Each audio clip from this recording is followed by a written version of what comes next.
Hello, I'm Brendan Carrroll of the Connacht Tribune, here with a look at some of the stories we've got for you in this week's paper. Our main story this week concerns fears over the downgrading by stealth of Portiuncula Hospital in Ballinasloe. Independent TD Dennis Naughton says that the hospital has been without stroke services for the past 18 months, and following the decision by a consultant not to accept a post as geriatrician, the region could be without the life-saving services for another 18 months.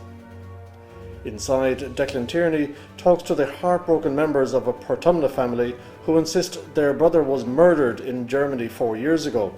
A verdict of suicide was returned at the time, but they are fighting for the investigation into Matthew Fitzpatrick's death to be reopened.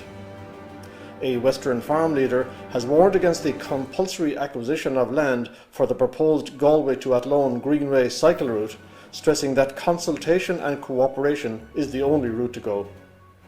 The Labour Court has rapped HSE management on the knuckles for its failure to engage in consultation with the unions regarding the shock closure of 22 acute inpatient beds at the psychiatric unit in St Bridget's Hospital in Ballinasloe.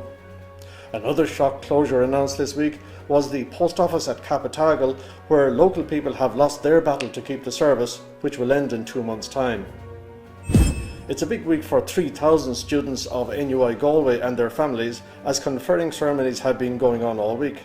And the spotlight has also been on 3 people who have made outstanding contributions to the arts in Galway. Conferred with honorary master's degrees were Carl Hession, Charlie Byrne and Patricia Burke-Brogan.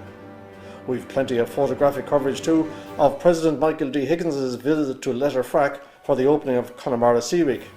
We also feature in this week's paper the stars of the Calasanctius College Oranmore musical and many more.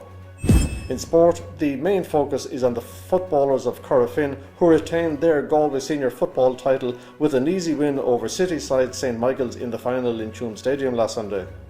Galway FC continued their bid to win promotion to the Premier Division when they bring a 2-0 advantage with them to the second leg of their playoff clash away to Shelburne. And Connacht Rugby will be hoping to build on their big win in the European Challenge Cup last weekend when they travelled to England to take on Exeter in the competition.